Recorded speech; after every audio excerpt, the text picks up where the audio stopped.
स्वबोध। विश्व की समस्याएं इतनी प्रचंड और जटिल हैं कि उनको समझने और इस प्रकार उनके समाधान के लिए यह आवश्यक है कि हम उनका सामना सरल एवं प्रत्यक्ष रूप से करें। और सरल एवं प्रत्यक्ष होना न बाहरी परिस्थितियों पर निर्भर करता है और न ही हमारे अपने पूर्वाग्रहों एवं मनोभाव पर। उनका समाधान न तो सभाओं द्वारा, न योजनाओं द्वारा और न पुराने नेताओं को बदलकर नए नेताओं की स्थापना करने से मिलने वाला है। स्पष्ट है कि समाधान समस्या निर्मित करने वाले में ही निहित है, जो सारे उपद्रवों का, घृणा का एवं मनुष्यों के बीच अपार नासमझी का कारण है। इन तमाम उपद्रवों को, समस्याओं को पैदा करने वाला और कोई नहीं, व्यक्ति ही है। आप और मैं हैं, ना कि यह संसार जैसा कि हम सोचा करते हैं। आपका दूसरों के साथ जो संबंध है वही संसार है। आपसे और मुझसे अलग कोई संसार नहीं है। संसार या समाज वह संबंध ही है जो हम परस्पर स्थापित करते हैं या स्थापित करने का प्रयत्न करते हैं। अतः समस्या या संसार नहीं बल्कि आप और मैं हैं, क्योंकि यह संसार हमारा ही प्रक्षेपण है और उसे समझने के लिए हमें अपने को समझना होगा। संसार हमसे पृथक नहीं है, हम ही संसार हैं और हमारी समस्याएं ही संसार की समस्याएं हैं। इस बात को बार बार दोहराने की जरूरत नहीं पड़नी चाहिए, लेकिन पता नहीं क्यों हम इतने सुस्त और बेजान हैं कि हम समझते हैं कि संसार की समस्याओं से हमारा कोई सरोकार नहीं है। उन्हें तो संयुक्त राष्ट्र संघ हल करेगा या पुराने के बजाय नए नेता उनका हल निकालेंगे। लेकिन ऐसा सोचना बेहद संकुचित मानसिकता है, क्योंकि संसार में होने वाले इस भयानक कष्ट के लिए, इस भ्रांति के लिए, युद्ध के अनवरत बने रहने वाले इस खतरे के लिए हमारे अलावा कोई जिम्मेदार नहीं है। दुनिया को बदलने के लिए हमें शुरुआत खुद से करनी होगी और खुद से शुरू करने के लिए सर्वाधिक महत्व की बात है हमारी मंशा। हमारी मंशा स्वयं को समझने की होनी चाहिए, न कि बात दूसरों के ऊपर छोड़ने के कि वे अपने को बदले अथवा क्रांति द्वारा दक्षिणपंथी या वामपंथी परिवर्तन लाए। यह आपका और मेरा, हम सबका दायित्व है, क्योंकि जिस विश्व में हम रहते हैं वह चाहे जितना भी छोटा क्यों ना हो, यदि हम अपने को बदल सके, अपने नित्य प्रति के अस्तित्व में मूलतः भिन्न दृष्टिकोण ला सके, तो शायद पूरे विश्व को यानी दूसरों के साथ अपने विस्तृत संबंध को हम प्रभावित कर सकें। जैसा कि मैंने कहा, हमें अपने आप को समझने की प्रक्रिया की छानबीन करनी है। यह कोई अलगाव की प्रक्रिया नहीं है, यह संसार से संन्यास नहीं है, क्योंकि आप अलग थलग नहीं रह सकते। होने का अर्थ ही है संबंधित होना। संबंधहीन जीवन नाम की कोई चीज नहीं है। यह उचित संबंध का अभाव ही है जो द्वंद्वों को, कष्ट और कलह को जन्म देता है। हमारा संसार चाहे जितना छोटा हो, लेकिन अगर हम उस छोटे से संसार में अपने संबंधों में बदलाव ला सकते हैं, तो परिवर्तन एक ऐसी तरंग की तरह होगा जो निरंतर बाहर की ओर फैलती चली जाती है। मेरे विचार से इस विषय को समझना आवश्यक है कि विश्व हमारा संबंध ही है, चाहे वह संबंध कितना ही सीमित क्यों ना हो। और यदि उस संबंध में हम परिवर्तन ला सकते हैं, सतही नहीं बल्कि एक आमूल परिवर्तन, तो हम सक्रिय रूप से विश्व को बदलना शुरू कर देंगे। वास्तविक क्रांति दक्षिणपंथी या वामपंथी जैसे किसी विशेष प्रारूप के अनुसार नहीं होती। वास्तविक क्रांति तो मूल्यों की क्रांति है। वह एक ऐसी क्रांति है जो ऐन्द्रिक मूल्यों से उन मूल्यों की ओर अग्रसर होती है जो न ऐन्द्रिक है न ही परिवेश जनित। आमूल क्रांति रूपांतरण या नव जीवन का संचार करने वाले सही मूल्यों को खोज निकालने के लिए अनिवार्य है कि व्यक्ति स्वयं को समझे। स्वबोध प्रज्ञा का और इस प्रकार आमूल परिवर्तन या नव जीवन का आरंभ है। अपने आप को समझने के लिए समझने की मंशा जरूरी है, लेकिन यही मुश्किल आ जाती है। हालांकि हम में से अधिकतर लोग असंतुष्ट हैं और हम तुरंत परिवर्तन लाना चाहते हैं, लेकिन हमारा असंतोष केवल कुछ परिणामों की उपलब्धि तक ही सीमित होकर रह जाता है। असंतुष्ट होने के कारण या तो हम कोई दूसरा काम खोजने लगते हैं या परिस्थितियों के आगे हार मान लेते हैं। वह असंतोष हमें अंदर से प्रज्वलित करने के, इस जीवन के विषय में, अस्तित्व की समस्त प्रक्रिया के विषय में सवाल उठाने के लिए प्रेरित करने के बजाय एक दूसरी दिशा में ही मुड़ जाता है और हम एक औसत दर्जे के व्यक्ति रह जाते हैं। जिसमें अस्तित्व के पूरे तात्पर्य को खोजने की कोई प्रेरणा, कोई तीव्रता नहीं होती। अतः खुद से ही इन चीज़ों का पता लगाना जरूरी है, क्योंकि कोई दूसरा हमें स्वबोध नहीं करा सकता। यह कुछ ऐसा नहीं है जिसे किसी पुस्तक के द्वारा हासिल किया जा सके। इसकी खोज हमें ही करनी होगी, और इस खोज के लिए संकल्प, अनुसंधान, अन्वेषण आवश्यक है। और जब तक इस खोज का गंभीरतापूर्वक अन्वेषण करने का इरादा शिथिल है या वह है ही नहीं, तो अपने को जानने की किसी आकस्मिक इच्छा का या उस बारे में किसी कथन मात्र का कोई महत्व नहीं है। इस प्रकार संसार में परिवर्तन स्वयं में परिवर्तन से ही संभव होगा, क्योंकि यह स्व ही मानव अस्तित्व की समस्त प्रक्रिया का परिणाम एवं अंग है। अपने आप को बदलने के लिए स्वबोध अनिवार्य है। बिना यह जाने कि आप क्या हैं, सही विचार का कोई आधार नहीं रहता, और स्वयं को जाने बिना किसी प्रकार का परिवर्तन संभव नहीं है। हम जैसे हैं वैसा ही स्वयं को जाने, न कि जैसा होना चाहते हैं, जो केवल एक आदर्श मात्र होगा और इसीलिए भ्रामक एवं अयथार्थ होगा। जो है परिवर्तन केवल उसी में किया जा सकता है, आप जो होना चाहते हैं उसमें नहीं। आप जैसे हैं उस यथार्थ को जानने के लिए यह जरूरी है कि आपका मन असाधारण रूप से सजग हो, क्योंकि जो है वह निरंतर बदल रहा है, और उसे तुरंत तभी समझा जा सकता है जब मन किसी खास रूढ़ि या विश्वास से, किसी खास कार्य पद्धति से बंधा नहीं हो। यदि आप किसी चीज को समझना चाहते हैं तो कहीं बंधे रहना उपयोगी ना होगा। अपने आप को जानने के लिए एक ऐसी सजगता, मन की एक ऐसी सतर्कता आवश्यक है जिसमें सभी प्रकार के विश्वासों से, सभी प्रकार की आदर्शवादिता से स्वातंत्र्य निहित हो, क्योंकि विश्वास और आदर्श तो बस आपकी दृष्टि पर अपना रंग चढ़ा देते हैं, यथार्थ बोध विकृत कर देते हैं। यदि आप यह जानना चाहते हैं कि आप क्या हैं, तो आप किसी भी ऐसी बात की कोरी कल्पना नहीं कर सकते या उसमें विश्वास नहीं कर सकते जो आप नहीं हैं। यदि मैं लोभी, ईर्ष्यालु, हिंसक हूँ, तो अहिंसा एवं निर्लोभ के आदर्श को बनाए रखने का कोई मूल्य नहीं है।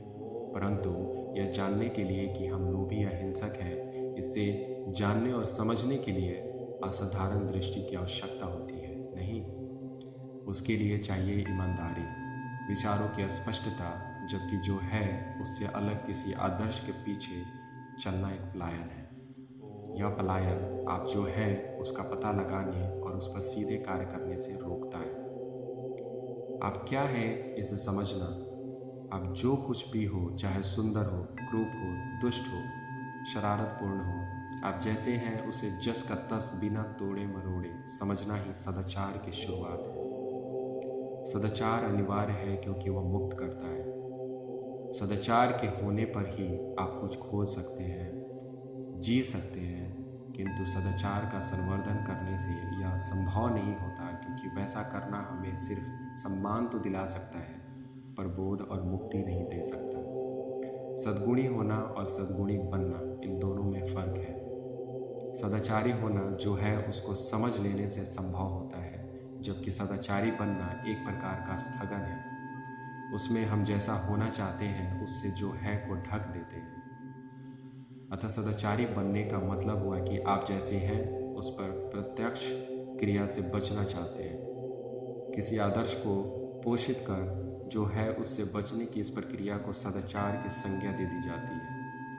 परंतु यदि आप इसे निकटता से एवं सीधे सीधे देखें तो आपको पता चलेगा कि उसमें सदाचार जैसा कुछ नहीं है। वह जो है उसका सामना करने से बचना है, उसे टाल देना है। जो नहीं है वह बनना सदाचार नहीं होता।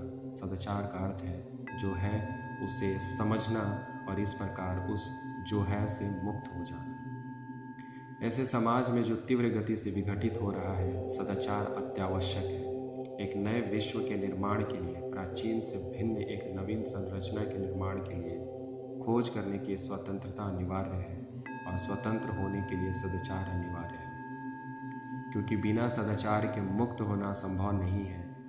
क्या कोई दुराचारी जो कि सदाचारी बनने की कोशिश में लगा है कभी भी यह जान सकता है कि सदाचार क्या है?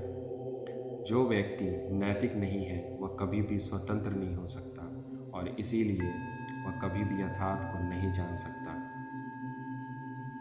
यथार्थ को तभी पाया जा सकता है जब हम जो है उसे समझ ले, और जो है उसे समझने के लिए स्वतंत्रता यानी जो है के डर से मुक्ति जरूरी है। इस प्रक्रिया को समझने के लिए जो है उसको जानने की मंशा होना आवश्यक है। प्रत्येक विचार, भावना और क्रिया को समझना आवश्यक है, लेकिन जो है उसे समझना अत्यधिक कठिन है, क्योंकि वह स्थिर गतिहीन कभी नहीं रहता। वह सदा ही गतिशील होता है। जो है आप वही हैं, न कि जो आप बनना चाहते हैं। वह कोई आदर्श नहीं है, क्योंकि आदर्श कल्पित मनगढ़ंत होता है। वास्तविकता वही है जो आप हर क्षण कर रहे हैं, सोच रहे हैं, महसूस कर रहे हैं। जो है वह वास्तविक है, और उसे समझने के लिए सजगता की, सतर्कता की और एक तीव्र ग्राही मन की आवश्यकता होती है। लेकिन यदि हम जो है उसकी निंदा करना, उस पर दोषारोपण करना या उसका प्रतिरोध करना शुरू कर दें, तो हम उसकी गति को नहीं समझ पाएंगे। यदि मैं किसी व्यक्ति को समझना चाहता हूँ तो उसके प्रति विरोध का भाव नहीं रख सकता। मुझे उसका निरीक्षण करना होगा, अध्ययन करना होगा। जिसका मैं अध्ययन कर रहा हूँ उससे प्रेम होना जरूरी है। यदि आप किसी बच्चे को समझना चाहते हैं तो उससे आपको प्रेम करना होगा, न कि उसकी आलोचना। आपको उसके साथ खेलना होगा, उसकी चाल ढाल का, उसकी स्वभावगत खूबियों का, उसके व्यवहार का अध्ययन करना होगा। लेकिन यदि आप केवल निंदा ही करें, उसका प्रतिरोध करें या उस पर दोष लगाएं, तो आप उस बच्चे को नहीं समझ सकेंगे। इसी प्रकार जो है उसे समझने के लिए व्यक्ति को यह देखना चाहिए कि वह क्षण प्रति क्षण क्या सोचता है, क्या अनुभव करता है और क्या क्रिया करता है। यही तो वास्तविकता है।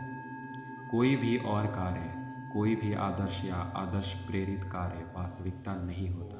वह केवल एक चाह है, जो है उससे अलग होने की एक झूठी अभिलाषा।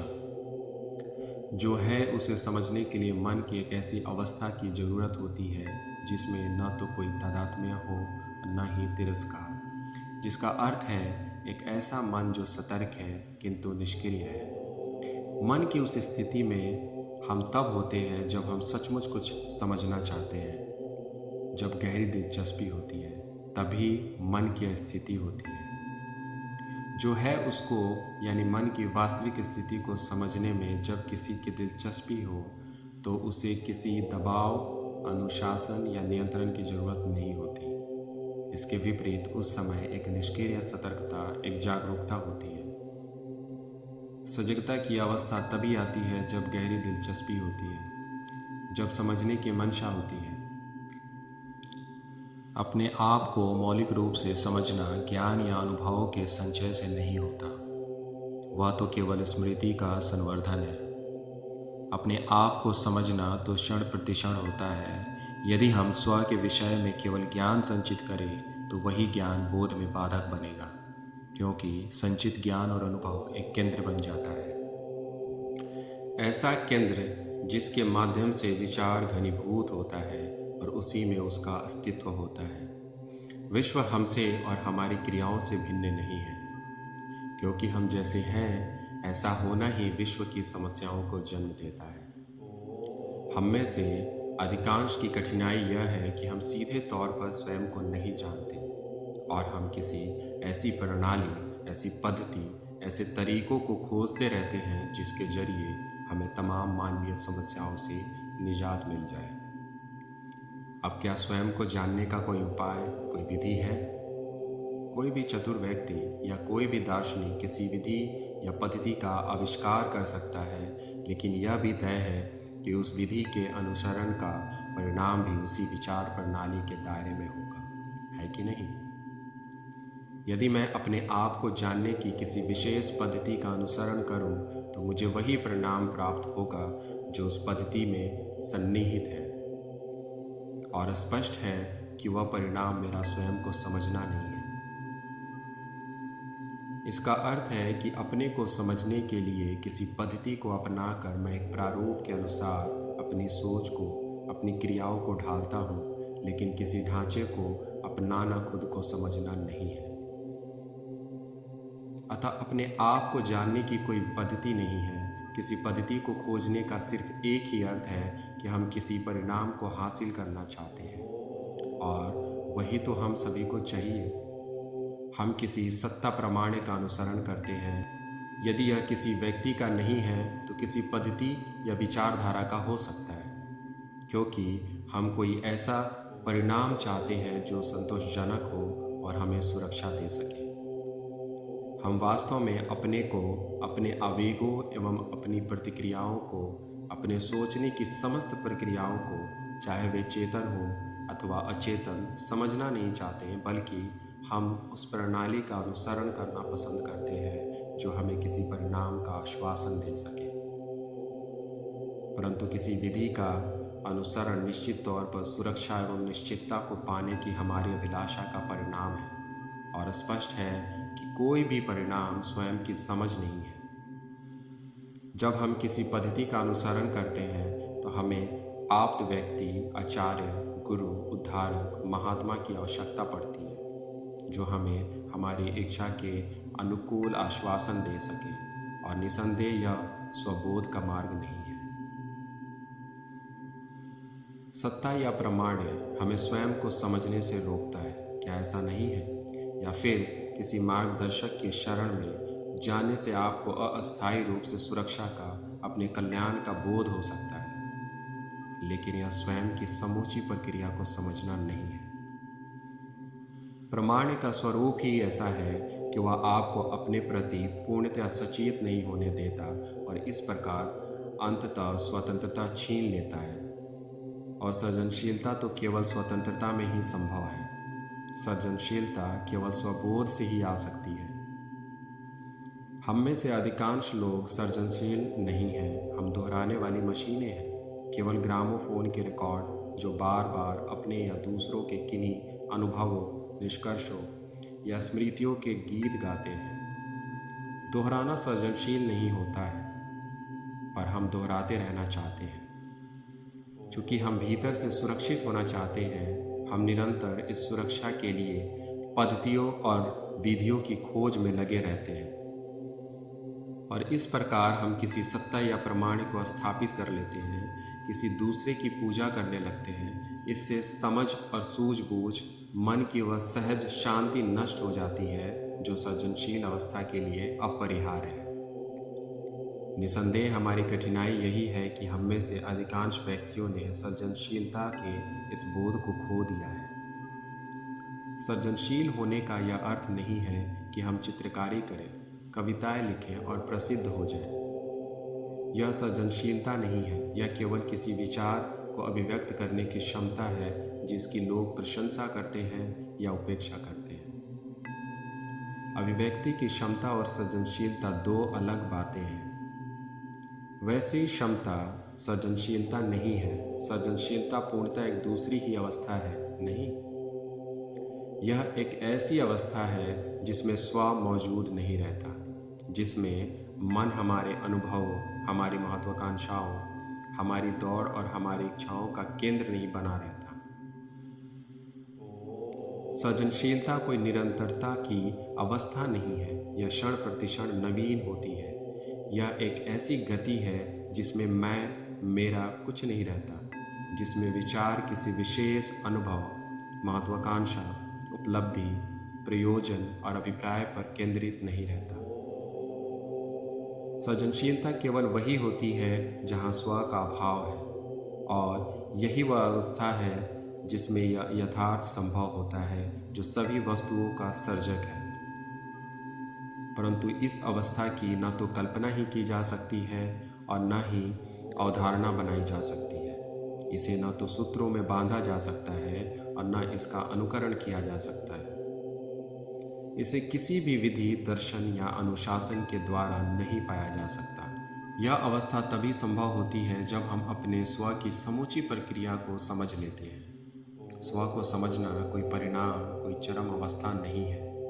वह है प्रतिक्षण स्वयं को पारस्परिक संबंध के दर्पण में देखना, संपत्ति से, वस्तुओं से, व्यक्तियों से और विचारों से अपने संबंध के दर्पण में। लेकिन इतना सतर्क होना, इतना सचेत होना हमें दुष्कर लगता है, और हम किसी पद्धति को अपनाकर सत्ता या प्रमाण को, अंधविश्वासों तथा तुष्ट करने वाले सिद्धांतों को स्वीकार कर अपने मन को मंद बना लेना पसंद करते हैं। इसलिए हमारा मन क्लांत, क्षीण और असंवेदनशील हो जाता है। ऐसा मन सृजनशीलता की अवस्था में नहीं हो सकता।